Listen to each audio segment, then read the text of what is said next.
আসসালামু আলাইকুম সুপ্রিয় শিক্ষার্থী বন্ধুরা, আইকন প্লাস বিশ্ববিদ্যালয়ের ভর্তি কোচিং এর পক্ষ থেকে সকলকে জানাই স্বাগত। এইচএসসি 2025 ব্যাচ যে সকল স্টুডেন্টগুলো আছে তাদের কিছুদিন পরে এইচএসসি পরীক্ষা অনুষ্ঠিত হবে, আর এইচএসসি পরীক্ষার পরেই অনুষ্ঠিত হবে বিশ্ববিদ্যালয় ভর্তি পরীক্ষা। প্রত্যেক বছর আমরা দেখি বিশ্ববিদ্যালয়ের ভর্তি প্রস্তুতি অনেক আশানুরূপ ভাবে নেওয়ার ফলেও আমাদের কাঙ্ক্ষিত পরিমাণ রেজাল্ট হয় না। এটা কেন রেজাল্ট হয় না? এই রেজাল্ট না হওয়ার একটা মাত্র কারণ, সেটা হচ্ছে আমরা কাঠামোবদ্ধভাবে পড়াশোনাটা করি না। সেই কাঠামোবদ্ধভাবে কিভাবে পড়াশোনা করতে হবে তারই আজকে একটি ডেমো ক্লাস অনুষ্ঠিত হবে। আর এই পুরো ক্লাসটিতে আমি আলামিন মুহিত, সাবেক শিক্ষার্থী, ঢাকা বিশ্ববিদ্যালয়ে আছি তোমাদের সাথে। তাই আমাদের এই ক্লাসে যারা উপস্থিত আছেন তারা ক্লাসটা একটু শেয়ার করে দিন এবং বন্ধু বান্ধবদের মেনশন করে দিন। আজকে আমরা সবার আগে যে বিষয়টা হচ্ছে কি দেখার চেষ্টা করব, আমাদের এইচএসসি 2024 ব্যাচের যে সকল স্টুডেন্টগুলো আছে তারা কিন্তু এই বছর ঢাকা বিশ্ববিদ্যালয়ে ভর্তি পরীক্ষায় খুব একটা ভালো রেজাল্ট করতে পারেনি। আমরা এভারেজে দেখছি, আমরা একটা সমীক্ষা নিয়ে একটু আলোচনা করি, তারপরে একটু পড়াশোনার দিকে আমরা মনোযোগ দিব। আচ্ছা, আমরা এবছর যে আমাদের বিশ্ববিদ্যালয়ে ভর্তি প্রস্তুতি হচ্ছে গিয়ে ঠিক আছে, সেই বিশ্ববিদ্যালয়ে ভর্তি প্রস্তুতিতে এই বছর আমাদের পাশের হার ছিল মাত্র 6%। পাশের হার ছিল কত পার্সেন্ট? 6%। অর্থাৎ 100টা সিটের ভিতরে মাত্র 6 জন ছেলে পেলে আপনার কি করছে, বিশ্ববিদ্যালয়ে ভর্তি পরীক্ষায় সে পাশ করছে, আমার কোনো সমস্যা নেই। তাহলে দেখেন ফেলের হারটা কত হইল। তাহলে ফেল করলো কতজন? ফেল করলো 94%। পোলাপান ফেল করছে। আপনি প্রথম আলোর যে একটা নিউজ আছে সেই নিউজটা যদি আমরা একটু কভার করতে চাই, তাহলে আমরা দেখবো যে প্রথম আলোর পেপারে আপনার হচ্ছে কি নিউজটা আসছে এরকম ভাবে যে বিশ্ববিদ্যালয় ভর্তি প্রস্তুতিতে এই বছর যত ছেলে পেলে ফেল করছে তাদের ভিতরে এসএসসি এবং এইচএসসি তে ডাবল এ প্লাস ছিল 1,41,094 জন। 1,41,000 কতজন? 94 জন। অর্থাৎ এই যে 94% ছেলে পেলে ফেল করছে, এদের ভিতরে এসএসসি এবং এইচএসসি তে দুইটাতেই এ প্লাস ছিল কত জনের? 1,41,094 জনের ছিল। অর্থাৎ আমরা দেখতে পাচ্ছি যে এইচএসসি পরীক্ষায় এবং এসএসসি পরীক্ষায় ভালো রেজাল্ট করলেও বিশ্ববিদ্যালয় ভর্তি পরীক্ষায় আমরা যে কাঙ্ক্ষিত পরিমাণ সাফল্য অর্জন করতে পারি না। কেন কাঙ্ক্ষিত পরিমাণ সাফল্য অর্জন করতে পারি না? আপনার কাছে কি কখনো মনে হয় না যে মাত্র 6টা গদ্য বাংলার ভিতরে আর 6টা পদ্য, তারপরও ছেলেপেলে কেন হচ্ছে গিয়ে কি ভালো রেজাল্ট করে না? কারণ একটাই মাত্র, ওই যেভাবে প্রশ্ন আসে বা যেভাবে কাঠামোবদ্ধভাবে পড়তে হবে সেটা আমাদের স্টুডেন্টরা জানে না। সেই বিষয়টি নিয়ে আজকে আমাদের ক্লাসে অনুষ্ঠিত হবে। আজকে আমাদের পুরো যে ক্লাসটা আছে সেই পুরো ক্লাসটা আমরা সাজিয়েছি সবচেয়ে বড় যে টপিক, সেই বড় টপিকের নাম কি? লাল সালু। এই যে টপিকটা আছে এটা অনেক বড় একটা উপন্যাস। আমরা যখন এইচএসসি পরীক্ষা দিই তখন এইচএসসি পরীক্ষার সময় আমরা এই টপিকটা হয় কোন একটা মুভি দেখে আমরা হচ্ছে মনে রাখার চেষ্টা করি, নয়তো আমাদের খুব কম স্টুডেন্টই আমরা দেখি যে পুরো উপন্যাসটা পড়ছে এবং কি সে ধারণা রাখছে। কিন্তু আপনি জানেন, আপনি যখন ছবি দেখতেছেন কিন্তু সেই জায়গাতে কিন্তু বিশ্ববিদ্যালয় ভর্তি পরীক্ষায় প্রশ্ন আসে না। বিশ্ববিদ্যালয় ভর্তি পরীক্ষায় এই লাল সালু থেকে কিভাবে প্রশ্ন আসছে আপনাকে একটু দেখাই। যে বিশ্ববিদ্যালয়ের বিগত সালের প্রশ্ন, বিগত সালের হচ্ছে গিয়ে কি প্রশ্ন। এবার দেখেন লাল সালু উপন্যাস থেকে বিগত সালে কিভাবে হচ্ছে গিয়ে কি প্রশ্ন করছে। বলছে, কলমা জানোস না বেটা, কলমা জানোস না বেটা। বলছে লাল সালু উপন্যাসে এই যে লাইনটা আছে, এই লাইনটি কে বলেছেন? মজিদ বলেছেন নাকি খালেক ব্যাপারী বলেছেন? আমরা সকলে একটু কমেন্ট করে জানাবো যে কলমা জানোস না বেটা এই লাইনটি কে বলেছেন। আমরা সকলে একটু ক্লাসটা শেয়ার করে দিব এবং ক্লাসটা শেয়ার করে দেওয়ার পরে আমাদের বন্ধু বান্ধব যে আছে সেই বন্ধু বান্ধবদের একটু মেনশন করে দেব, যাতে করে নিজের সাথে সাথে আমাদের যে বন্ধু বান্ধব আছে তারা যেন একটা ভালো ক্লাস করতে পারে। আমরা একটু সকলে হচ্ছে গিয়ে একটু কমেন্ট করে জানাবো প্লিজ যে কলমা জানোস না বেটা এই লাইনটি কে বলেছেন। সকলে একটা আমরা কমেন্ট করে জানাবো প্লিজ। কলমা জানোস না বেটা, কলমা জানোস না বেটা, এই যে লাইনটা আছে এই লাইনটি কে বলেছেন? সকলে আমরা একটু কমেন্ট করব। আমরা হইতেছি গিয়ে কি দেখবো, যখন যদি আমাদেরকে প্রশ্ন করে যে কলমা জানো মিয়া, আমি আবারও বলতেছি, যদি প্রশ্ন করে কলমা জানো মিয়া, কলমা জানো মিয়া, এই যে প্রশ্নটা আছে, যদি এই প্রশ্নটা যদি করে, তাহলে কলমা জানো মিয়া এই প্রশ্নটা কি বলেছেন, এই প্রশ্নটা বলেছেন হচ্ছে গিয়ে কি মসজিদ। আর যদি বলে কলমা জানোস না বেটা, তাহলে এইটা কে বলেছেন, এইটা বলেছেন খালেক ব্যাপারী। এখন দেখেন তো, আপনি যখন একটা সিনেমা দেখবেন বা আপনি যখন কোন একটা ডকুমেন্টারি দেখবেন, তখন কি আপনি এটা জানতে পারবেন? তখন এটা জানতে পারবেন না। আবার দেখেন বিশ্ববিদ্যালয় ভর্তি পরীক্ষায় আরেকটা প্রশ্ন কিভাবে আসছে, আমরা আরেকটু হইতেছি গিয়ে কি দেখাই। বিশ্ববিদ্যালয় ভর্তি পরীক্ষায় আরেকটা প্রশ্ন আসছে এরকম ভাবে, বলছে কি প্রশ্ন, আচ্ছা অনেকে কমেন্ট করতেছে খালেক ব্যাপারী, আমাদের হচ্ছে শান্ত সরকার আমাদের সাথে আছে, মানসুরা রাজিয়া আমাদের সাথে আছে, অসংখ্য ধন্যবাদ আপনাদের। এবার দেখেন বিশ্ববিদ্যালয়ে আরেকটা হচ্ছে গিয়ে কি প্রশ্ন আসছে, বলছে ঠ্যাঙা বেটিরে ঠ্যাঙা, ঠ্যাঙা বেটিরে হইতেছে গিয়ে কি ঠ্যাঙা। এই যে লাইনটা আছে, এই লাইনটা কে বলেছেন? তাহলে দেখেন আমরা দেখতেছি কি এত বড় একটা উপন্যাস, সেখান থেকে তথ্যের থেকে বেশি আমাদের যে লাইন আছে সেই লাইন থেকে প্রশ্নটা আসছে। তো সেই লাল সালু যে উপন্যাসটা আছে, সেই লাল সালু উপন্যাসটা আমরা আজকে টোটাল যে একটা সামারি আছে, সেই টোটাল সামারিটা আমরা হচ্ছে গিয়ে কি পড়বো, কিভাবে আপনি লাল সালু উপন্যাসে একটা ভালো যে রেজাল্ট আছে সেই রেজাল্ট আপনি করতে পারবেন। তাহলে আমরা সকলে হইতেছি গিয়ে কি দেখি, এই যে একটা উপন্যাস, সেটা হইতেছে লাল সালু। এই লাল সালু উপন্যাসটি কে লিখেছেন? সৈয়দ ওয়ালিউল্লাহ।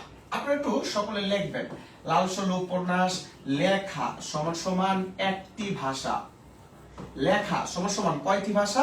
একটি ভাষা। যদি বলে অনুবাদ, অনুবাদ সমান সমান হচ্ছে গিয়ে কি কয়টি ভাষা? তিনটি ভাষা। এখন দেখেন আপনাকে যখন হইতেছে গিয়ে কি, আচ্ছা পড়ছি ভাইয়া এমসিকিউ সলভ করান, যে এমসিকিউ সলভ হচ্ছে করাবো, আমাদের এখানে আমাদের সানি স্যার আছে, অসংখ্য ধন্যবাদ। তো দেখেন যদি আপনাকে প্রশ্ন করা হয় যে লাল সালু উপন্যাসটি কয়টি ভাষায় লেখা হয়েছে, দেখেন আমি যে কথা বলতেছি, আমি আসলে কোন ভাষায় কথা বলতেছি? আমি কথা বলতেছি বাংলা ভাষায়। কিন্তু আমার এই কথাবার্তা যদি কোনো ইংরেজির বা ইংরেজ দেশের কোন একটা স্টুডেন্ট যদি হচ্ছে গিয়ে কি পড়ে, ও কিন্তু জানতে পারবে না, তাহলে ও কি করবে? ইংরেজি সাবটাইটেল হচ্ছে গিয়ে কি দিবে। বা ইরানের কোন একটা ছেলে যদি আমাদের ক্লাসগুলো করে, তাহলে সে কি করবে? ইরানি পার্সিয়ান ল্যাঙ্গুয়েজের একটা কি দিবে? সাবটাইটেল দিবে। তো এই যে সৈয়দ ওয়ালিউল্লাহ আছে, সেই সৈয়দ ওয়ালিউল্লাহ লাল সালু উপন্যাসটি কয়টি ভাষায় লিখছে? লাল সালু উপন্যাসটি একটি ভাষায় লিখছে। কিন্তু যদি বলা হয় লাল সালু উপন্যাসটি অনুবাদ করছে কয়টি ভাষায়, তখন আমরা বলবো লাল সালু উপন্যাসটি তিনটি ভাষায় অনুবাদ করা হয়েছে।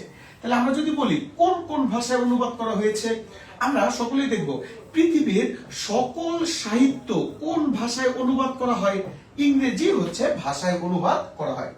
তো আমরা সকলে হইতেছি গিয়ে কি জানি যে আমাদের যে লাল সালু উপন্যাসটি প্রকাশিত হয়েছে 1948 সালে, তখন আমরা কি ছিলাম? পাকিস্তানের অন্তর্ভুক্ত ছিলাম। তখন যে পাকিস্তানের ভাষা কোনটা? উর্দু। তাই লাল সালু উপন্যাসটি উর্দু ভাষায় কি করা হয়েছে? অনুবাদ করা হয়েছে। তো আমরা দেখবো যে এই যে লাল সালু উপন্যাসের যে লেখক আছে সৈয়দ ওয়ালিউল্লাহ, সেই সৈয়দ ওয়ালিউল্লাহ আপনার ওয়াইফ ছিল এনামেরি। তিনি কি ছিল? তিনি হইতেছে একজন ফ্রান্সের হইতেছে গিয়ে কি নাগরিক। তাহলে সে কি করছে? সে হচ্ছে গিয়ে কি ফরাসি ভাষায় সেটা অনুবাদ করছে, কারণ তার বউকে তো বুঝাইতে হবে যে আসলে আমি কোন ভাষায় হইতেছে গিয়ে কি কোন জিনিসটা লিখছি। তাহলে আমাকে যদি বলে লাল সালু উপন্যাসটি লেখা হয়েছে কয়টি ভাষায়, আমরা বলবো লাল সালু উপন্যাসটি লেখা হয়েছে একটি ভাষায়। কিন্তু যদি বলে লাল সালু উপন্যাসটি অনুবাদ করা হয়েছে কয়টি ভাষায়, তখন আমরা বলবো লাল সালু উপন্যাসটি অনুবাদ করা হয়েছে তিনটি ভাষায়। বুঝতে পারছি সকলকে? আচ্ছা তারপরে দেখেন এই যে লাল সালু উপন্যাসটা আছে, সেই লাল সালু উপন্যাসে কিছু খুঁটিনাটি তথ্য আছে, সেই তথ্যগুলো আমরা হচ্ছে একটু লিখে নেব। লাল সালু উপন্যাসে কয়েকটি মাসের কথা বলা হয়েছে। তাহলে আমরা দেখবো লাল সালু উপন্যাসে কয়টি হইতেছে গিয়ে কি মাসের কথা বলা হয়েছে, আমরা একটু দেখবো প্লিজ, যে লাল সালু উপন্যাসটি কয়টি ভাষায় আপনার কি করা হয়েছে? অনুবাদ করা হয়েছে, বা কয়টি মাসের কথা বলা হয়েছে। আমরা দেখবো লাল সালু উপন্যাসে শ্রাবণ মাসের কথা বলা হয়েছে। তারপরে লাল সালু উপন্যাসে অগ্রহায়ণ মাসের কথা বলা হয়েছে। তারপরে কি কার্তিক মাসের কথা হইতেছে গিয়ে কি বলা হয়েছে। তারপরে চৈত্র মাসের কথা বলা হয়েছে এবং বৈশাখ মাসের কথা বলা হয়েছে। এখন তাহলে একটু প্রশ্ন হলো যে লাল সালু উপন্যাসে আপনার কোন কোন মাসের কথা যে বলা হয়েছে এবং আপনি এসব বললেন, আমি সেটা কেন বিশ্বাস করব? তাহলে একটু দেখেন তো, আমি একটু মনে করে দিই। যখন আমার মজিদের সাথে আমার যখন হচ্ছে তাহের কাদেরের দেখা হয়েছিল, তখন সেটা কোন মাস ছিল? তখন সেটা হচ্ছে শ্রাবণ মাস ছিল। তাহলে একটু লিখে ফেলেন যে হইতেছে গিয়ে কি মজিদ প্লাস তাহের কাদের, মজিদ প্লাস কি কাদের? তাহের কাদের। তাহলে আমাকে যদি বলা হয় মজিদের সাথে তাহের কাদেরের দেখা হয়েছিল কোন মাসে, তখন আমরা বলবো কোন মাস? শ্রাবণ মাসে। এবার তো দেখেন, এই যে অগ্রহায়ণ মাস আসে সেই অগ্রহায়ণ মাসে আমাদের বইয়ের ভিতরে শীতকালের কথা বলা হয়েছে। কোন কালের কথা বলা হয়েছে? শীতকালের কথা বলা হয়েছে। তারপর দেখেন কার্তিক যে মাস আছে, সেই কার্তিক মাসের ভিতরে কি করে বলা হয়েছে? বলছে কার্তিক মাসে পানি সরে যায়। কার্তিক মাসে কি সরে যায়? কার্তিক মাসে হচ্ছে গিয়ে কি পানি সরে যায়। আর এই যে চৈত্র আর বৈশাখ মাস আছে, সেখানে বলছে যে চৈত্রর শেষ এবং বৈশাখের মাঝামাঝি অথবা শুরুর সময়। আমি আবার বলতেছি, চৈত্রর শেষ অথবা বৈশাখের শুরু বা মাঝামাঝি সময়ের কথা বলা হয়েছে। তাহলে আমাকে যদি বলে লাল সালু উপন্যাসে কয়টি বাংলা মাসের কথা বলা হয়েছে, বাচ্চারা সকলে আমরা একটু কমেন্ট করে জানাবো। যদি প্রশ্ন করে লাল সালু উপন্যাসে কয়টি আপনার মাসের কথা বলা হয়েছে, তাহলে আমরা কয়টি মাস বলবো? শ্রাবণ একটি মাস, অগ্রহায়ণ 2, কার্তিক 3, চৈত্র 4, বৈশাখ 5। তাহলে লাল সালু উপন্যাসে কয়টি মাসের কথা বলা হয়েছে? 5টি মাসের কথা বলা হয়েছে। এবার দেখেন, তারপরে আমরা পরবর্তী যে আলোচনা আছে সে পরবর্তী আলোচনায় যাব। লাল সালু উপন্যাসে আমরা দেখব যে মজিদ যতই ভণ্ড হোক সে কতগুলা সূরার কথা বলেছে। তাহলে আমাদের লাল সালু উপন্যাসে কয়টি সূরা আছে বাচ্চারা? সকলে আমরা একটু কমেন্ট করে জানাবো লাল সালু উপন্যাসে কয়টি সূরা আছে। আমরা দেখব লাল সালু উপন্যাসে 3টি সূরার কথা বলা আছে। কি কি? সূরা ফাতিহা, সূরা হইতেছে আন-নূর, সূরা ফাতিহা, সূরা আন-নূর, আরেকটা কি? আরেকটা হচ্ছে সূরা ফালাক। তাহলে কি কি বলা আছে? সূরা ফাতিহা, সূরা আন-নূর, আরেকটা হচ্ছে কি? সূরা ফালাক। তাহলে লাল সালু উপন্যাসে কয়টি সূরার কথা বলা হয়েছে? লাল সালু উপন্যাসে 3টি সূরার কথা বলা হয়েছে। এরপরে আমরা পরবর্তী যে তথ্যগুলো আছে, আপনারা কি বুঝতে পারতেছেন কিভাবে লাল সালু উপন্যাসটা পড়তে হবে? আপনি যখন উপন্যাসটা এইভাবে পোস্টমর্টম করে হচ্ছে গিয়ে কি পড়বেন, তখন দেখবেন আপনার উপন্যাসটা খুবই ছোট হয়ে আসতেছে এবং সকল প্রকার ডেটা আপনার মাথার ভিতরে হচ্ছে গিয়ে কি আছে। তাহলে দেখেন লাল সালু উপন্যাসের আরো কি কি বলা আছে। আমাদের লাল সালু উপন্যাসে একটা মাছের কথা বলা আছে। কি মাছ? রুই মাছ। আমরা পুরোটাই আপনাকে বুঝাই দিব। আগে একটু লেখেন, লেখার পরে আমরা একটু বুঝাই দিচ্ছি। আপনাকে একটু কি কমেন্ট করবেন যে এই ক্লাসের মাধ্যমে আপনাদের কি কোনো উন্নতি হচ্ছে কিনা বা আপনাদের উপকার হচ্ছে কিনা? একটু কমেন্ট করা যাবে? যদি একটু কমেন্ট করেন, আপনার একটা কমেন্ট আমাদের সার্ভিস দিতে আরো উৎসাহিত করবে। লাল সালু উপন্যাসের এই ক্লাসের মাধ্যমে আপনার কি কোনো উপকার হচ্ছে বলে মনে হয়? একটু সকলে কমেন্ট করে জানাবেন প্লিজ।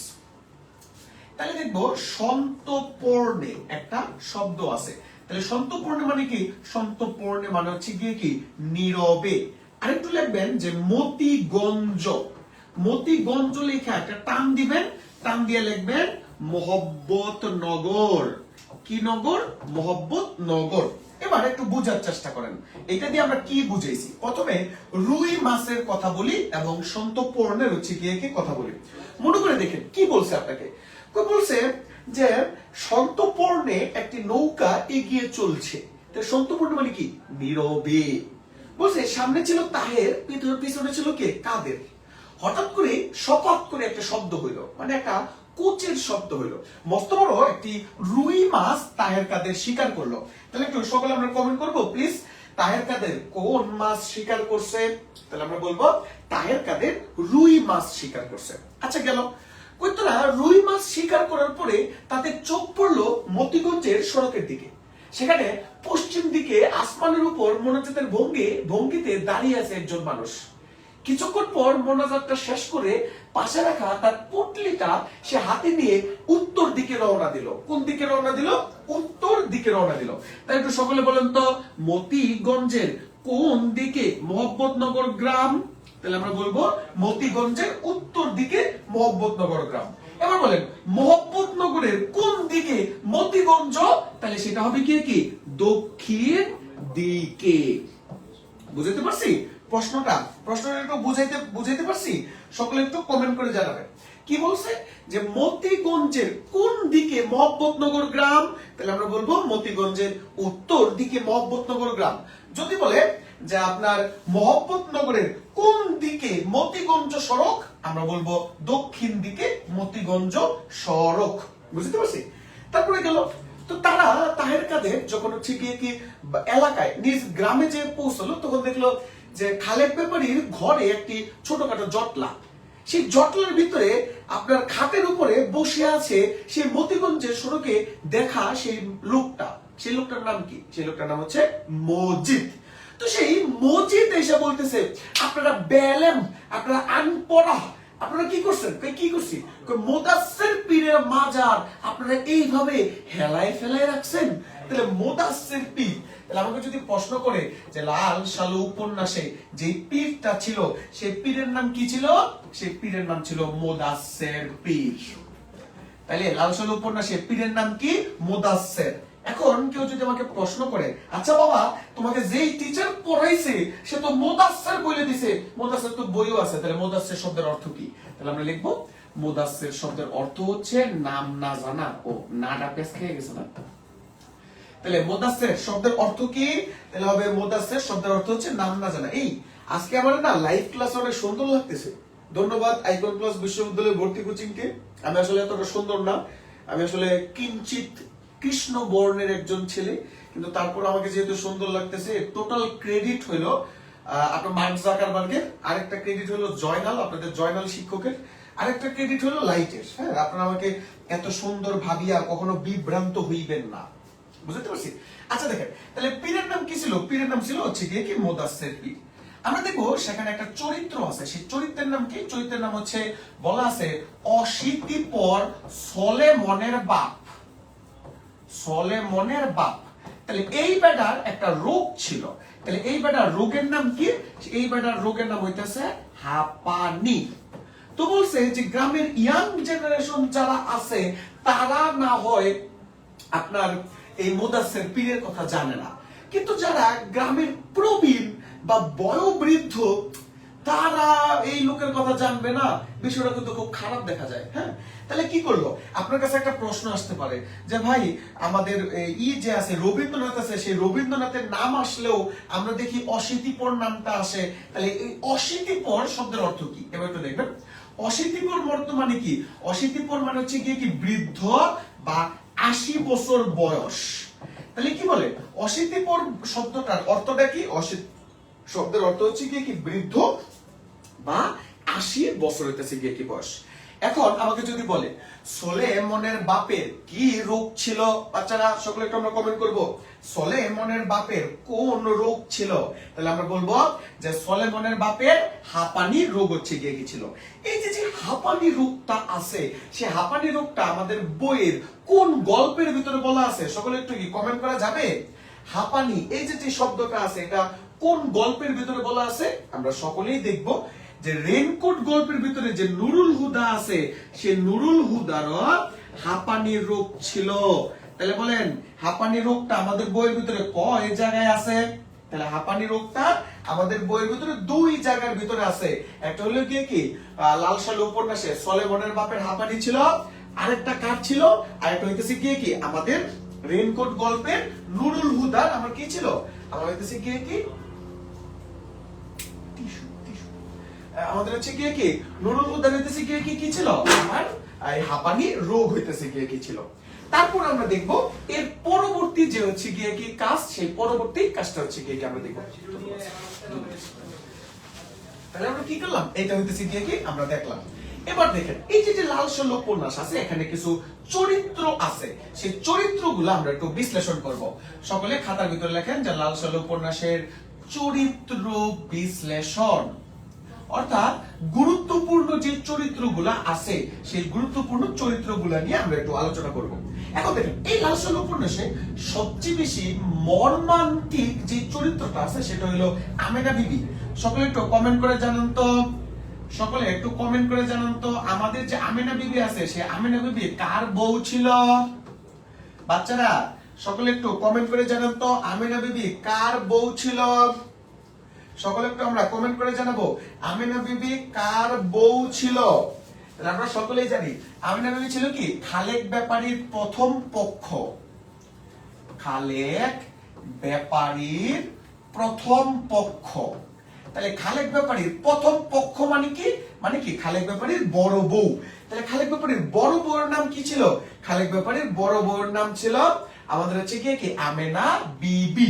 এবার দেখেন এই আমেনা বিবি সম্পর্কে আমাদের কিছু তথ্য আমরা হচ্ছে কি লিখে নেই। সবার আগে হইতেছে কি লেখেন, বিয়ে সমান সমান 13 বছর বয়স। আপনারা একটু লিখবেন, লেখার পর আমরা প্রত্যেকটা জিনিস আলোচনা করে দেব। তালাক সমান সমান 30 বছর বয়স। তালাক সমান সমান কত বছর বয়স? 30 বছর হচ্ছে কি বয়স। তারপর আমরা দেখবো তাহলে সংসার সমান সমান কত বছর বয়স? সংসার হলো 17 বছর। আচ্ছা, তারপর দেখো আমেনা বিবি রোজা রাখে। রোজা রাখে। তাহলে আমেনা বিবি কবে হইতেছে গিয়ে কি রোজা রাখে? আমেনা বিবি শুক্রবারে হচ্ছে গিয়ে কি রোজা রাখে। আমেনা বিবি কি সারাদিন রোজা রেখে হচ্ছে গিয়ে কি করে? আমেনা বিবি সারাদিন রোজা রেখে সে কোরআন হইতেছে গিয়ে কি পড়ে। এই যে আমেনা বিবি আছে সে আমেনা বিবি রোজা ভাঙ্গে। তাহলে সে কিভাবে হইতেছে গিয়ে কি রোজা ভাঙ্গে? সে একটা পরা পানি খেয়ে রোজা ভাঙ্গে। পরা পানির জায়গায় লেখেন যে আসর, তারপর লেখেন রহিমা। দেখছেন রহিমা। এবার দেখেন আরেকটা জিনিস, এই তথ্যটা লেখার পরে আমরা বুঝানোতে চলে যাব। এই যে আমেনা বিবি আছে সে আমেনা বিবির পেটে কত প্যাঁচ ছিল? 7 প্যাঁচ হচ্ছে কি ছিল। সে আমেনা বিবি একটা প্রতীক ব্যবহার করতো। সে প্রতীক কোনটা? সে প্রতীক হচ্ছে তাল গাছ। প্রতীক কি গাছ? তাল হচ্ছে গিয়ে কি গাছ। খালেক ব্যাপারী। জি, আপনারা সকলে একটু কমেন্ট করে জানাবেন। আপনারা ক্লাসে একটু এনগেজ থাকবেন, আর আপনারা একটু বন্ধু বান্ধবদের মেনশন করে দিবেন। মনে রাখবেন একটি ভালো ক্লাস আপনি যদি নিজের সাথে সাথে আপনাদের বন্ধু বান্ধব সকলে যদি মেনশন করে দেন, তাহলে আপনার কি হবে? দুজাহানের অশেষ নেকি হাসিল করবেন। তাহলে দুজাহানের অশেষ নেকি কি? একটি ভালো ক্লাস আপনি নিজে করলেন, আপনার বন্ধু বান্ধবদের মেনশন করলেন, নিজে উপকৃত হইলেন, মানে ভালো একটা রেজাল্ট করতে পারবেন, আপনার বন্ধু বান্ধব রেজাল্ট করতে পারবে। আর দুজাহানের পরবর্তী জাহানে কি? পরবর্তী জাহান হলো যে আপনাদের বাংলা শিক্ষক সানি স্যার আছে না, সানি স্যার পড়ায় না যে হইতেছে কি জান্নাত তো পাবেনি, কারণ উপকার করলে তো জান্নাত কোনোদিন মিস হয় না। বুঝতে পারছি? তাহলে একটু দেখবো আমরা। তাহলে এই যে লাল সালু উপন্যাস আছে, সেই লাল সালু উপন্যাসে আমেনা বিবির বিয়ে হয়েছিল কত বছর বয়সে? আমেনা বিবির বিয়ে হয়েছিল 13 বছর বয়সে।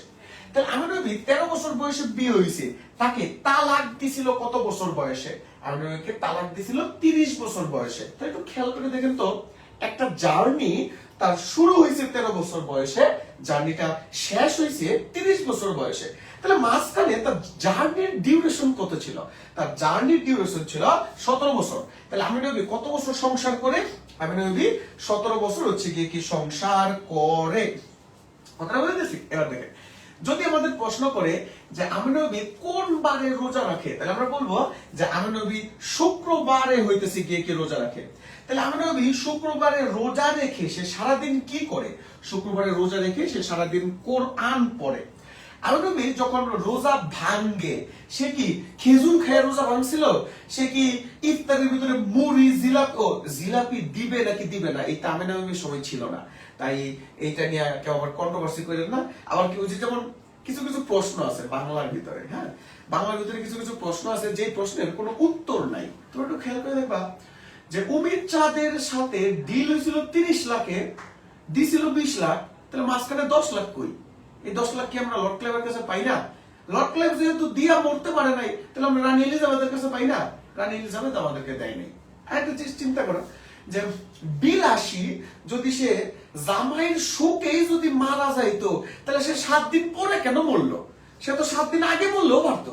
যেই দিন তার জামাই মরে গেছে ওই দিন মনে করো যে সে জামাইয়ের শোকে ময়রা কাঠ ভূত হয়ে যেত না, সে মরছে 7 দিন পরে। এটা কি ভালোবাসার জন্য পড়ছে? না, ভালোবাসার জন্য পড়ে নাই। এবার দেখো ইতিহাস আমি একটু পরেরটা তোমাকে বলে দিই। বিলাসী মনে করো যে মৃত্যুঞ্জয় মরার পরে সে সিঙ্গেল ছিল, ওই দিকটা কল্যাণী অনুপমকে বিয়ে করে নাই, এজন্য অনুপম সিঙ্গেল। তো তো বিলাসী আর অনুপম মাঝখানে প্রেম করছিল 7 দিন, প্রেম করছিল 7 দিন পরে এই যে অনুপম আছে সে তো মনে করো যে তার অন্তঃসার শূন্য, সে তো তার তো মানে কোনো ব্যক্তিত্ব নাই। তো বিলাসী যখন তাকে বলল যে জ্ঞাতিখুড়োর কাছ থেকে আমার জমিটা উদ্ধার করে দাও, তখনও এই অনুপম কি করছে, পিছন ফিরা দৌড় দিছে। তখন বিলাসী সে মৃত্যুঞ্জয় অনুপমের কষ্ট সহ্য করতে না পেরে সে মনে করো যে মরে গেছে। কিন্তু লেখক লেখছে কি, লেখক লেখছে যে হইতাছে কে এটা, কারণ দুইজন তো লেখা মরে গেছে, বাকিগুলো তো পূরণ করার দায়িত্ব আমাদের। কথাটা কি বুঝো নাই? আচ্ছা তাহলে দেখো আমেনা বিবি কি করছে, রোজা রাখছে, সে রোজাটা সে ভাঙছে কি, পানি খেয়া, পড়া হইতেছে গিয়ে কি পানি খেয়ে সে ভাঙছে। এবার দেখো আমেনা বিবি যখন হচ্ছে গিয়ে কি পড়া পানি হইতেছে গিয়ে কি ভাঙছে, সে পড়া পানিটা কে আনছে, পড়া পানিটা আনছে হচ্ছে গিয়ে কি রহিমা। আর এই পড়া পানি দিয়ে তাকে পাঠাইছে কি, পড়া পানি দিয়ে তাকে হচ্ছে গিয়ে কি পাঠাইছে আমাদের মসজিদ। আর এই মসজিদ কোন সময় পাঠাইছে, মসজিদ পাঠাইছে হচ্ছে গিয়ে কি আসরের সময়। বুঝতে পারছি? এবার দেখবা আমেনাবির পেটে কতগুলো পেঁচ ছিল, আমেনাবির পেটে পেঁচ ছিল হচ্ছে গিয়ে কি 7টা। মনে করে দেখো সে 6 নাম্বার পাকটা দেওয়ার পরেই সে কি করছে, সে হচ্ছে গিয়ে কি আপনার মাটিতে লুটায় পড়ছে। আর আমাদের যে রহিমা ছিল, সে রহিমার কত পেঁচ ছিল, রহিমার ছিল 14 পেঁচ। বুঝতে পারছি বিষয়টা? এবার দেখো প্রতীক নিয়ে তোমাদের ভিতরে একটা হচ্ছে গিয়ে কি ঝামেলা হইতে পারে, যে প্রতীক দিয়ে আসলে আমি কি বুঝাইছি। তুমি একটু মনে করে দেখবা যে আমাদের এই উপন্যাসে বলা আছে যে যখন বাপের বাড়ি থেকে আমাদের আমেনা বিবি যখন শ্বশুর বাড়িতে আসে, তখন সে পালকির ফাঁক দিয়ে সে দেখে এই তাল গাছ। এই তাল গাছটা যখন সে দেখে তখন সে মনে করে যে কি আমি বাপের বাড়ি থেকে শ্বশুর বাড়ি আইসা পৌঁছাইছি। তাহলে আমেনা বিবির আপনার হচ্ছে গিয়ে কি প্রতীক কোনটি? বাচ্চারা সকলে একটু আমরা কমেন্ট করে জানাবো প্লিজ, আমেনা বিবির হইতেছে গিয়ে কি প্রতীক কোনটি? সকলে আমরা একটু ক্লাসটা শেয়ার করে দেব এবং বন্ধু বান্ধবদের মেনশন করে দেব প্লিজ। তাহলে আমেনা বিবির প্রতীক হচ্ছে গিয়ে কি কোনটি? আমরা সকলে একটু ক্লাসটা শেয়ার করে দেব এবং বন্ধু বান্ধবদের মেনশন করে দেব। এইচএসসি 2025 ব্যাচের যে সকল স্টুডেন্ট গুলো আছে তাদের জন্য আজকে ক্লাসটা খুবই হইতেছে ইম্পর্টেন্ট। যারা এটা বুঝবে না আমার মনে হয় তারা হইতেছে গিয়ে কি দুজানের অশেষ নেকি মিস করে ফেলবে। সকলে একটু ক্লাসটা শেয়ার করে দেওয়ার চেষ্টা করব প্লিজ। সকলে আমরা একটু ক্লাসটা শেয়ার করে দেওয়ার চেষ্টা করব। আচ্ছা ধন্যবাদ। তারপরে দেখবো আমরা পরবর্তী যে পড়াশোনাটা আছে, এর পরবর্তীতে আমরা হইতেছে গিয়ে কি পড়ার চেষ্টা করব, আমেনা বিবি সম্পর্কে কেন। আচ্ছা দেখেন তো এখানে আরেকটা চরিত্র আছে, সেই চরিত্রের নাম কি? সেই চরিত্রের নাম হচ্ছে আউয়ালপুরের পীর। আউয়ালপুরের কি? আউয়ালপুরের পীর। এই ব্যাটারে নিয়ে একটু আমাদের হইতেছে গিয়ে কি কথাবার্তা বলতে হবে, কারণ কি এই ব্যাটা খুব একটা আজব চরিত্র। এই ব্যাটা খুব একটা আজব চরিত্র, সে নাকি উর্দু সারা জীবনে কথাই কয় না। আবার মনে করে যে গিয়ে দেখো না আমরা বলছি না যে সোমবতে সোয়ালে সোয়াত তোমবতে তোয়ালে তোয়াত, অর্থাৎ কি সৎসঙ্গে স্বর্গবাস, অসৎসঙ্গে কি সর্বনাশ। তাহলে এটা আমাদের হচ্ছে কি শিখতে হবে আউয়ালপুরের পীর। আচ্ছা এখান থেকে আরেকটা বেসিক প্রশ্ন আসে, সকলে কি বেসিক প্রশ্নের একটু উত্তর দিতে পারবেন বলুন তো? আমাদের যে মোহাম্মদনগর গ্রাম ছিল, সেই মোহাম্মদনগর গ্রাম থেকে আউয়ালপুর এর মাঝখানে একটা গাছ ছিল, সেটা কিসের গাছ? সেটা কি আম গাছ, কাঁঠাল গাছ, বট গাছ, নাকি গাব গাছ? কি গাছ ছিল? সকলে একটু কমেন্ট করা যাবে? সকলে কি একটু কমেন্ট করা যাবে? আমরা একটু কমেন্ট করতে পারবো প্লিজ? সকলে আমরা একটু কমেন্ট করে জানাবো প্লিজ। একটু দেখি। তাহলে বলা আছে মোহাম্মদনগর, মোহাম্মদনগর একটু টান দিয়ে আমরা কি লিখবো? আউয়ালপুর। মোহাম্মদনগর আর একটা হচ্ছে কি আউয়ালপুর। মনে করে দেখেন তো যে মোহাম্মদনগর গ্রাম থেকে আপনার একটা পড়া পানি আনতে পাঠাইছিল। তাহলে মোহাম্মদনগর গ্রাম থেকে পড়া পানি আনতে পাঠাইছিল কারে? মোহাম্মদনগর গ্রাম থেকে পড়া পানি আনতে পাঠাইছিল ধলা মিয়াকে। কাকে পাঠাইছিল? ধলা মিয়াকে। এই যে ধলা মিয়া আছে, সেই ধলা মিয়া আবার কি ছিল? সেই ধলা মিয়া আবার ছিল যে খালেক ব্যাপারীর যে দ্বিতীয় পক্ষ ছিল তানু বিবি, সেই তানু বিবির ভাই। তাহলে আপনাকে যদি প্রশ্ন করা হয় যে ধলা মিয়া কার ভাই ছিল, তখন আমরা বলবো ধলা মিয়া ছিল তানু বিবির আপনার কি ভাই। বুঝতে পারছি বিষয়? এই জিনিসটা আপনারা একটু খেয়াল করবেন। তাহলে মহম্মদনগর এবং আউয়ালপুরের মাঝখানে ছিল কি একটা দেবংশী তেঁতুল গাছ। একটা কি তেঁতুল কি গাছ? একটা হচ্ছে দেবংশী তেঁতুল গাছ। মনে করে দেখেন, এই দেবংশী তেঁতুল গাছের জন্যই আমাদের যে হইতেছে গিয়ে কি ইয়ে যে আছে কেন জানো, আমাদের যে ধলামিয়া আছে, সেই ধলামিয়া ওই যে ভয়ের ঠেলায় তার মনে করো যে লুঙ্গি মাথার ভিতরে উঠে গেছিল, মনে আছে? পরে তো সে কি করলো, পরে তো সে যাইয়া তোমার এই মসজিদ যে আছে সেই মসজিদের কাছ থেকে পোড়া পানি নিল। বুঝতে পারছি? মানে কত যে সিস্টেম, কত যে খেলা এটার ভিতরে আছে। বুঝতে পারছি? তাহলে দেখো, এই আউয়ালপুরের পীর সম্পর্কে আমরা একটু তথ্য লিখবো। খাতার ভিতরে লেখো যে সকলে জবান সমান সমান উর্দু। জবান সমান সমান কি? উর্দু। অর্থাৎ আউয়ালপুরের যে পীরটা আছে, সে আউয়ালপুরের পীর কোন ভাষায় কথা বলছে? তাহলে আউয়ালপুরের পীর উর্দু জবান, মানে সে উর্দু ভাষায় কথা হইতেছে গিয়ে কি বলছে। এই যে আউয়ালপুরের পীর আছে, সে আউয়ালপুরের পীরের একটা ক্ষমতা ছিল। তাহলে আউয়ালপুরের পীরের কি ক্ষমতা ছিল? আউয়ালপুরের পীরের ক্ষমতা ছিল যে সূর্যকে নিয়ন্ত্রণ করার ক্ষমতা। সূর্যকে নিয়ন্ত্রণ করার ক্ষমতা। একটু দেখেন, তাহলে কি আউয়ালপুরের পীর ওই যে দেখেন, মনে করে দেখেন তার চেলারা কি বলছিল, আমাগো যে পীর আছে সেই পীর সূর্যরে পর্যন্ত নিয়ন্ত্রণ করে আলায়। পরেই দেখবা যে মসজিদ কি করছে, মসজিদ থারে একটা ধরা দিয়ে দিল। কারণ কি, মামা ভুল করছে আসরের সময় জোহরের নামাজ পড়া। কথাটা কি বুঝতেছি? তাহলে দেখবা এই যে আউয়ালপুরের পীর আছে, সে আউয়ালপুরের পীর মামার একটা রোগ ছিল।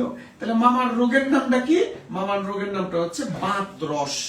এখন আপনার কাছে প্রশ্ন হইতে পারে যে ভাই বাতরস জিনিসটা কি? আমাদের যারা কৃষক, যাদের হচ্ছে গিয়ে কি পিতা মাতা আছে, তাদের দেখবেন যে কি থাকে, তাদের কাছে গিয়ে কি দেখবেন যে বাত মানে রাতের বেলা তার পা কামড়ায়, অনেক সময় পায়ের ভিতরে আপনার কি পানি চলে আসে, তারপরে কি পা ফুলে যায়। একেই আপনার আঞ্চলিক ভাষায় বা এলাকায় হইতেছে গিয়ে কি বলা হয়? বাতরস হইতেছে গিয়ে কি বলা হয়। বুঝতে পারছি? তাহলে একে কি রস বলা হয়? বাতরস। তাহলে আমাকে যদি বলে আউয়ালপুরের পীরের কোন রোগ ছিল, তাহলে আমরা বলবো কি? বাতরস। এই যে আউয়ালপুরের পীর আছে, এই বেটা একটা ভুল করছে। বেটা ভুল করছে। কি ভুল করছে? তোমরা যে দেখবা যে মসজিদ আউয়ালপুরের পীরের সেই দরবারে যে সে চুপ করে বসে রয়েছে। কেন বসে রয়েছে? তুমি দেখো, তুমি যদি আমার ক্লাসে পড়তে যদি না চাও, যদি আমার ক্লাস থেকে যদি দোষ ধরতে চাও, তাহলে তো অনেক দোষ আছে। আমি দেখতে মোটা, আমার কথাবার্তা হচ্ছে গিয়ে কি হয় না, আমার হাতের লেখা খারাপ, আমি হইতেছে গিয়ে কি ভালো ক্লাস নিতে পারি না, তুমি অনেক দোষ ধরতে পারবা। তো মসজিদও কি করছে? মসজিদ হইতেছে গিয়ে কি সে আউয়ালপুরের যে পীর আছে, সে আউয়ালপুরের পীরের কাছে যে সে দোষ ধরার চেষ্টা করছে। তো সেই আউয়ালপুরের পীরের একটা হইতেছে গিয়ে কি দোষ সে খুঁজা পাইছে। কি খুঁজা পাইছে? যে এই বলদে আসরের সময় সে জোহরের নামাজ পড়াইছে। তাহলে বলো আউয়ালপুরের পীরের কি ভুল? আউয়ালপুরের পীরের হইতেছে গিয়ে কি আসরের সময় সে জোহরের নামাজ হইতেছে গিয়ে কি পড়াইছে। এই যে আউয়ালপুরের পীর আছে, সে আউয়ালপুরের পীরের প্রধান মুরিদ কে ছিল? সকলে একটু আমরা কমেন্ট করে জানাবো প্লিজ। আউয়ালপুরের পীরের প্রধান মুরিদ কে ছিল? তাহলে আউয়ালপুরের পীরের প্রধান মুরিদ ছিল ইউনিয়ন বোর্ডের চেয়ারম্যান নাকি প্রেসিডেন্ট? ইউনিয়ন বোর্ডের প্রেসিডেন্ট মনে হয়, আমার যতটুকু মনে হয় ইউনিয়ন বোর্ডের প্রেসিডেন্ট মতলুব খাঁ। ইউনিয়ন বোর্ডের প্রেসিডেন্ট কে? প্রেসিডেন্ট হইল মতলুব খাঁ। তাহলে বলেন আউয়ালপুরের পীরের প্রধান মুরিদ কে ছিল? তাহলে আউয়ালপুরের পীরের প্রধান মুরিদ ছিল ইউনিয়ন বোর্ডের প্রেসিডেন্ট।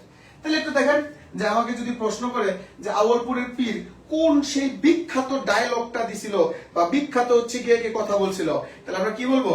সোহবতে সোয়ালে সোহাতে তোহবতে তোয়ালে তোয়াত। অর্থাৎ সৎ সঙ্গে স্বর্গবাস, অসৎ সঙ্গে কি সর্বনাশ। এই জিনিসটা আমরা সকলে খেয়াল করব। এবার একটু দেখবো এই যে চরিত্র আছে, সেই চরিত্রের ভিতরে সবচেয়ে ইম্পর্টেন্ট যে চরিত্র, সেটা হলো গিয়ে কি মামা মসজিদ। আমাদের সকলের মামা, সকলের প্রিয় হচ্ছে গিয়ে কি ব্যক্তিত্ব, তাহলে তার নাম কি? তার নাম হলো গিয়ে কি মসজিদ মামা। তাহলে দেখবো আমরা সেই মসজিদ মামা সম্পর্কে কিছু তথ্য আমরা দেখবো। সকলে একটু লেখেন, মসজিদের বাড়ি। মসজিদের বাড়ি কোথায় ছিল? একদিন রাইতে আমি ঘুমাইছিলাম। আচ্ছা, কোনো সমস্যা নাই। আমার বাড়ি হইলো মধুপুর গড় থেকে 3 দিনের রাস্তা। তাহলে মধুপুর গড় থেকে কয় দিনের রাস্তা? মধুপুর গড় থেকে 3 দিনের হচ্ছে গিয়ে কি রাস্তা। তাহলে আমাকে যদি কেউ প্রশ্ন করে আউয়ালপুরের পীর, আউয়ালপুরের পীর বলে মসজিদ যে আছে, সে মসজিদের দেশের বাড়ি কোথায় ছিল? তাহলে আমরা বলবো কি জানি বললাম, কি জানি, মধুপুর গড়। মধুপুর গড় থেকে কয় দিনের রাস্তা? মধুপুর গড় থেকে 3 দিনের হচ্ছে গিয়ে কি রাস্তা। এই যে মসজিদ যে আছে, সে মসজিদের সবচেয়ে বড় যে ব্যবসাটা ছিল সেটা কি? সেটা হইতেছে গিয়ে কি ধর্ম ব্যবসায়। তাহলে মসজিদ কি করতো? মসজিদ হচ্ছে ধর্ম ব্যবসা হচ্ছে গিয়ে কি করতো। দেখেন, পীর আউলিয়া আছে, পীর আউলিয়া থাকবে, তাদের মোজেজাও হচ্ছে গিয়ে কি থাকবে।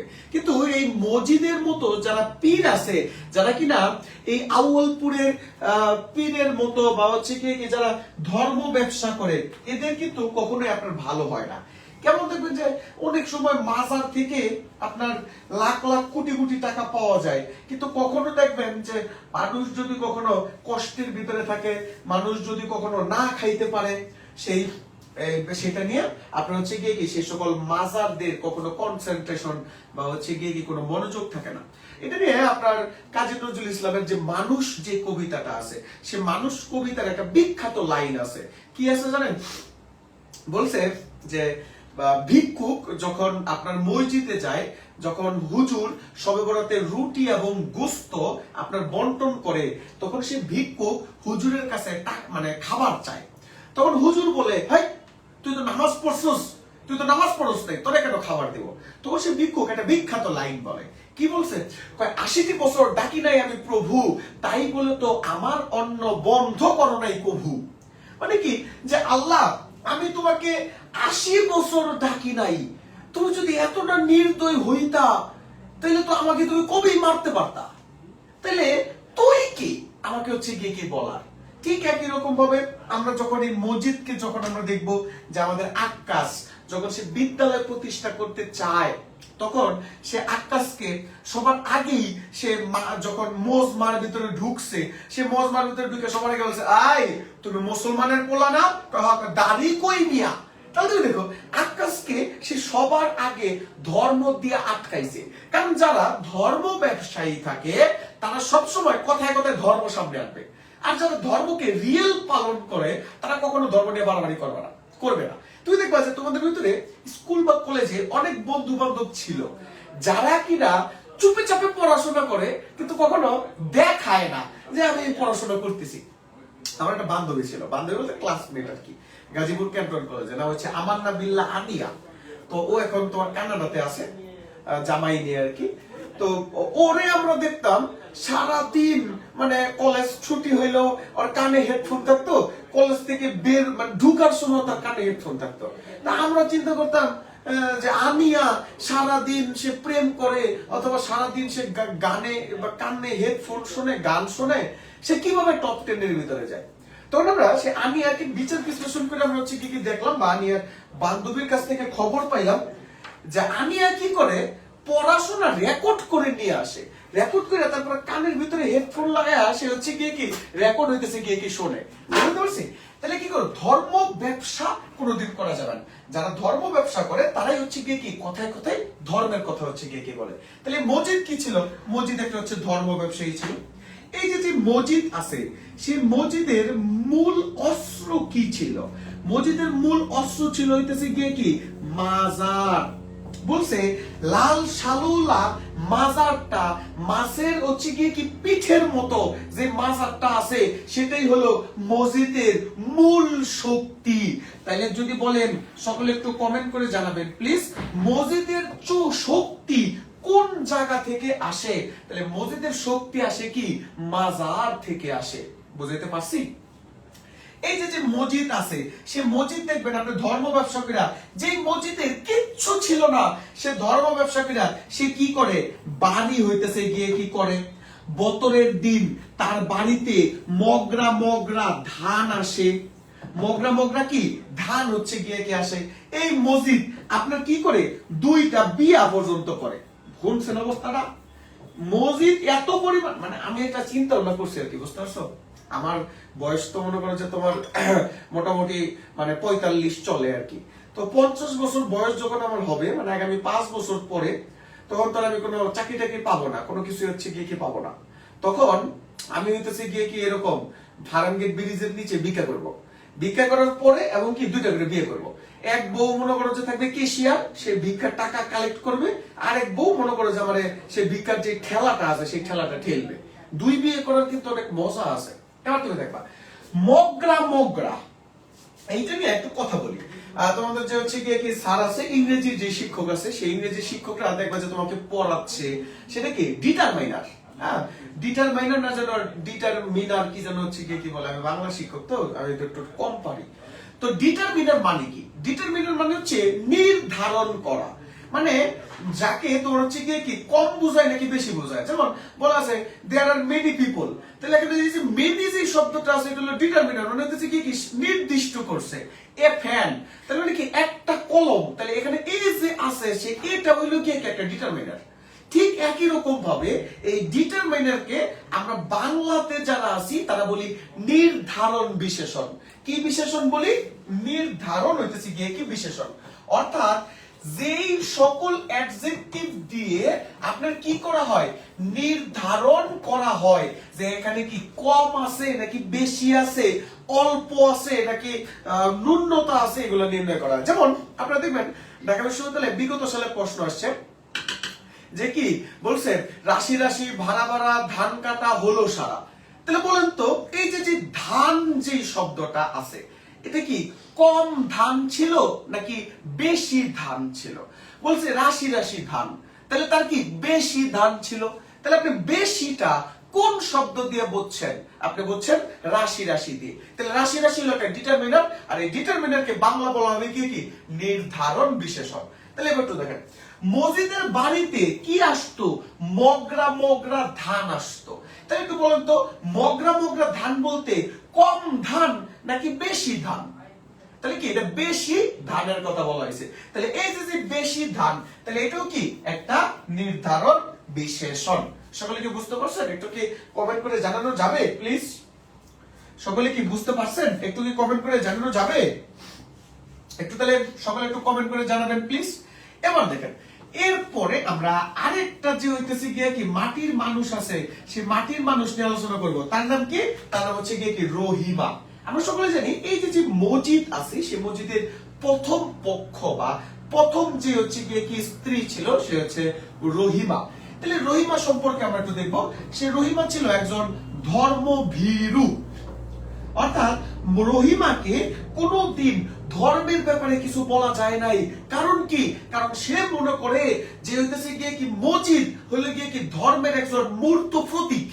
কথাটা কি বুঝতে পারছি? তাহলে সে ধর্মের ব্যাপারে সে কখনো কি করতো না, প্রশ্ন হচ্ছে গিয়ে কি করতো না। তাহলে রহিমা সম্পর্কে সবার আগে যে হইতেছে গিয়ে কি প্রশ্নটা মানে সবার আগে যে হচ্ছে মানে ফিচারটা থাকবে সেটা কি, সেটা হলো গিয়ে কি ধর্মভীরু। 2 নাম্বার এই যে হইতেছে গিয়ে কি রহিমা ছিল, সে ছিল কর্মঠ। দেখবেন আমাদের রহিমা সম্পর্কে বলা আছে সে গোয়াল থেকে গরু একলা টেনে বের করে বড় বড় দানের যে ডেকগুলো আছে সেই ডেকগুলা সে একা একা নামায়, কত কিছু হচ্ছে গিয়ে কি বলে। যখন সে হাঁটে তখন ধপাস ধপাস শব্দ হয়, তখন আমাদের মজিদ মামা কি করে সুন্দর করে দাঁত খিলাল করে আর বলে এত জোরে হাইটো না বিবি, মাটি গোসা করে, কয়দিন তুই মাটিতেই ফেরত যাবা। বুঝতে পারছি? তাহলে এই যে সেটা জানি রহিমা আছে, সেই রহিমা কি ছিল? রহিমা ছিল একজন কর্মঠ ব্যক্তিত্ব ছিল। এই যে রহিমা ছিল, সে রহিমা আরেকটা হইতেছে গিয়ে কি আপনার সে কাজ করতো। সে কি করতো? সে হইতেছে গিয়ে কি আপনার শক্তিশালী, কর্মঠ এবং কি সে ছিল শক্তিশালী। তারপর হইতেছে গিয়ে কি সে কি ছিল আপনার খুবই নম্র এবং ভদ্র স্বভাবের মেয়ে ছিল। মানে কি বলছে রহিমাকে কখনো কেউ রাগ করতে দেখে নাই, কারো সাথে সে রা বলে কোনোদিন শব্দ করে নাই। বুঝতে পারছি? তাহলে রহিমা সব, ও আরেকটা কথা, রহিমার তো পেঁচ ছিল পেটের ভিতরে। রহিমার কি পেঁচ ছিল? রহিমার পেঁচ ছিল 14টি পেঁচ। তখন এইটা দিয়ে যখন হচ্ছে কি আমেনা বিবি প্রশ্ন করছে, কয় বুবু কয় কি, কয় আপনিও কি মাজারের চারদিকে ঘুরছিলেন? তখন হইতেছে কি রহিমা কি বলছে, আসল দিয়া মুখ মুলে বলছে, না আমার তেনাই এমনি হইতেছে কি বুঝতে পারছে। তখন বলছে যে আপনার তেনাই বুঝতে পারছে, তাহলে আমার তেনাই কেন বুঝতে পারে নাই? মানে বুঝতে পারে নাই যে হচ্ছে কি কইছে, আপনার জামাই যেহেতু বুঝতে পারছে, তাহলে আমার জামাই কেন বুঝতে পারতেছে না যে আমার পেটে কতগুলো পেঁচ আছে?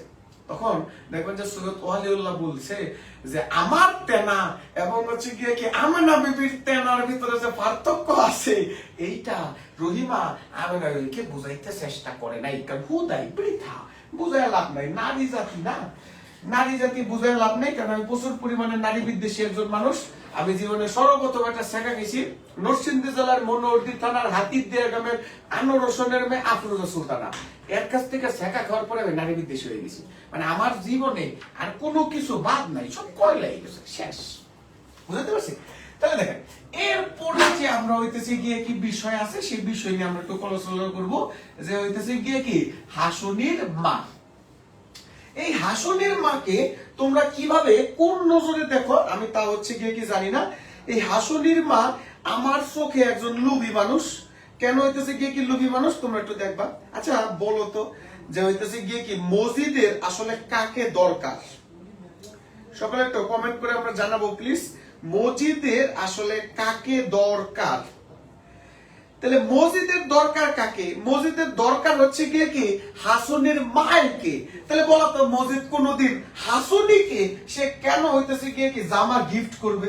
তুমি দেখবা যে হাসনের মায়েরে যখন বেগুনি রঙের শাড়ি এবং কালো পাড়, মানে আজব একটা কালার, তুমি চিন্তা করো তো, যে শাড়ির কালারটা বেগুনি কিন্তু পাড়টা মানে কালো, একটা আজব কালার।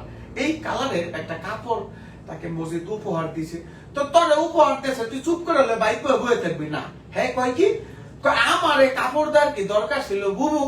আমার যে হইতেছে কি ইয়ে আছে, কি যেন কয় হাসুনি আছে, হাসুনিকে জামা দিলেই পারতো। তুমি চিন্তা করো দি, মসজিদের দরকার হচ্ছে গিয়ে কি হাসুনির মা এনে, তাহলে সে হাসুনিকে কেন কাপড় দিবে? আমার কাছে এইটা অন্য করো যে মাথার ভিতরে আসে না। যারে দরকার এরেসিন মানুষ কাপড় দেয়, ঠিক না? কথাটা কি বুঝতে পারছি? তাহলে এই যে হাসুনির মা যে আছে, সেই হাসুনির মাকে নিয়ে আমরা হইতেছি গিয়ে একটু আলোচনা আপনারা একটু করার চেষ্টা করব। তাহলে একটু দেখেন, সকলে আমরা একটু কমেন্ট করার চেষ্টা করব প্লিজ।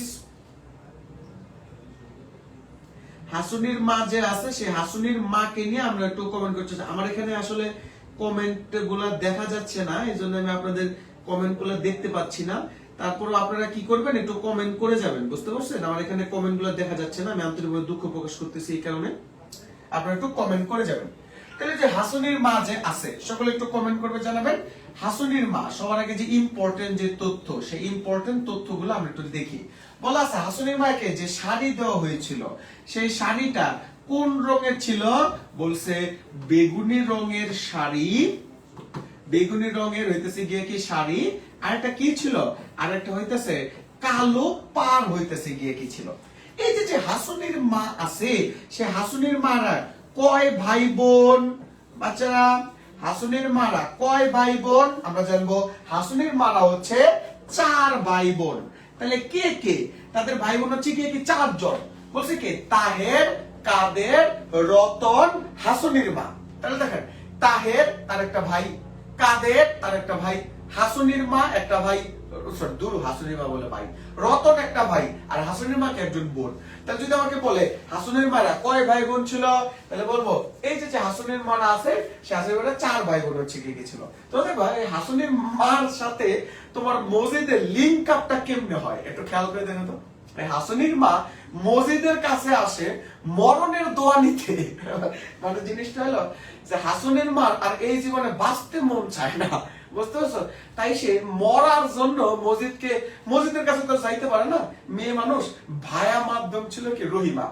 তো হাসনের মা সবার আগে রহিমাকে যায় বলে, বুবু তেনাকে একটু বলেন আমার যাতে মৌত আসে, মানে মৃত্যু আসে, এজন্য দোয়া করতে। তারপর থেকে তাদের ভিতরে লিঙ্ক হয়ে যায়, আল্লাহ জানে তারপরে জানি কি হয়। এই যে হাসনের মার যে বাবা যে আছে, সে বাবার নাম কি বলছে, ড্যাঙ্গা বুড়ো, মানে ঠ্যাঙ্গা হইতেছে গিয়ে কি বুড়ো, মানে সে কালে বউকে ঠ্যাঙ্গাইতো, এজন্য তার নাম হচ্ছে ঠ্যাঙ্গা বুড়ো। এই যে হাসনের মা আছে, সে হাসনের মার মায়ের নাম কি ছিল? হাসনের মার মায়ের নাম ছিল কুকুরি বুড়ি। তাহলে হাসনের মার মায়ের নাম কি ছিল? হাসনের মার মায়ের নাম ছিল কুকুরি, হইতেছে গিয়ে কি বুড়ি। বুঝতে পারছি? তাহলে এইটাই হচ্ছে গিয়ে আপাতত তথ্য। এখানে কিছু কিছু ছোট ছোট তথ্য আছে, সেগুলো একটু লিখে ফেলেন। যে হচ্ছে বিদ্যালয় সমান সমান আকাশ। তাহলে আমাকে যদি কেউ বলে বিদ্যালয় প্রতিষ্ঠা করতে কে চেয়েছিল, বাচ্চারা বিদ্যালয় প্রতিষ্ঠা করতে কে চেয়েছিল? বিদ্যালয় প্রতিষ্ঠা করতে চেয়েছিল আকাশ। আমাদের যে গ্রাম আছে, সে মহব্বতনগর গ্রাম, সে মহব্বতনগর গ্রামের মাতব্বরের নাম কি ছিল? মহব্বতনগর গ্রামের মাতব্বরের নাম ছিল রেহান আলী। তাহলে মহব্বতনগর গ্রামের মাতব্বরের নাম কি ছিল? যদি বলে রেহান আলী। এবার দেখেন আমাদের এখানে আরেকটা চরিত্র আছে, সেই চরিত্রের নাম কি?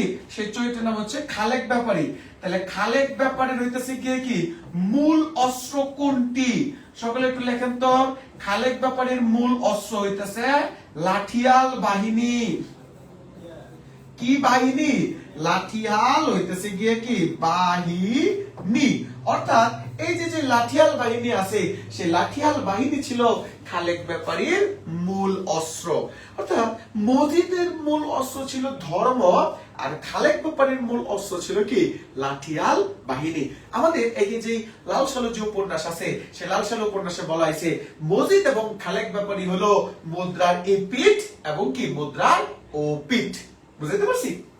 তারপরে আমরা আরো হইতেছে গিয়ে কি এখানে আমরা কয়েকটা বিখ্যাত লাইন দেখব। হ্যাঁ, বিখ্যাত কয়েকটা হইতেছে গিয়ে কি লাইন আমরা একটু খেয়াল করব। বিখ্যাত লাইনগুলা যেগুলো আমাদের হইতেছে গিয়ে কি অনুধাবনমূলক যে প্রশ্ন আছে, সেই অনুধাবনমূলক প্রশ্নের ভিতরে হইতেছে গিয়ে কি আসতে পারে। তো সেই বিখ্যাত লাইনগুলো কি আমরা সবার আগে বইটা খুললে হইতেছে গিয়ে কি দেখবো যে এই গ্রাম সম্পর্কে কি বলা আছে। বলছে এই গ্রাম সম্পর্কে বলা আছে এই গ্রামের মানুষ বলছে ধর্মের চেয়ে আগাছা বেশি, আর ধানের চেয়ে কি যে ধানের চেয়ে কি বেশি, আপনার টুপি বেশি, অর্থাৎ শস্যের চেয়ে টুপি বেশি। তাহলে কি বলছে? শস্যের চেয়ে আগাছা বেশি, ধর্মের চেয়ে কি শস্যের চেয়ে টুপি বেশি, ধর্মের চেয়ে আগাছা বেশি। তাহলে কি বলেছে? তাহলে এই গ্রামের মানুষ মানে মহব্বতনগরের গ্রামের মানুষ আপনার ধর্ম বেশি পালন করে না, মহব্বতনগরের মানুষ কুসংস্কার বেশি পালন করে। তাহলে এই লাইনটা হচ্ছে কি দেখবেন কি কি লাইন বলছে? শস্যের চেয়ে আগাছা বেশি, শস্যের চেয়ে আগাছা বেশি, আর এটা হইতেছে গিয়ে কি ধর্মের চেয়ে টুপি বেশি, ধর্মের চেয়ে টুপি বেশি। এই লাইনটা সকলে একটু বাসায় যে অনুধাবনমূলক প্রশ্নের জন্য পড়বেন। আরেকটা জিনিস আছে, এই লাইনটা হচ্ছে গিয়ে কি দেখবেন যে সর্বশেষ লাইন, সর্বশেষ লাইন না, রহিমার সর্বশেষ কথা বলছে কি কয় ধান দিয়ে কি হবে যদি মানুষের জান না বাঁচে। বলছে ধান দিয়ে কি হবে যদি জান না বাঁচে। এখানে জান বলতে হইতেছে গিয়ে কিন্তু আপনাদের ভালোবাসার জান না, মানে পরাণকে বোঝানো হয়েছে।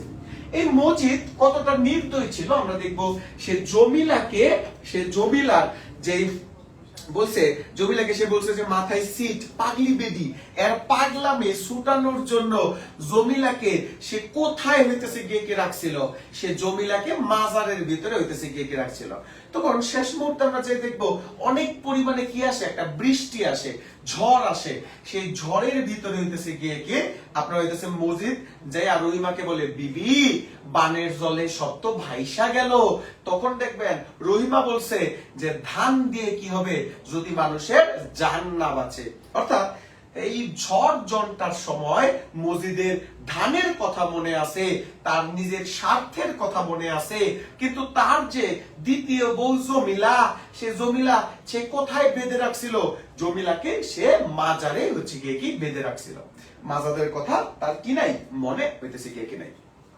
তাহলে আমরা পুরোটা ক্লাসে আমরা যে লাল সালু যে উপন্যাসটা আছে সেই উপন্যাসটা আমরা হইতেছে গিয়ে কি শেষ করলাম। তাহলে আমরা এই লাল সালু উপন্যাসের মাধ্যমে ক্লাসটি কি ভালো লাগছে কিনা, নাকি হচ্ছে গিয়ে কি ক্লাসটা আপনার কাছে খারাপ লাগছে সেটা একটু কমেন্ট করে জানাবেন। বন্ধু বান্ধবদের একটু মেনশন করে একটু ক্লাসটি করে দেওয়ার চেষ্টা করবেন। সকালে ভালো থাকবেন, সুস্থ থাকবেন। দেখা হবে ক্লাসরুমে। আসসালামু আলাইকুম ওয়া রাহমাতুল্লাহি ওয়া বারাকাতুহু।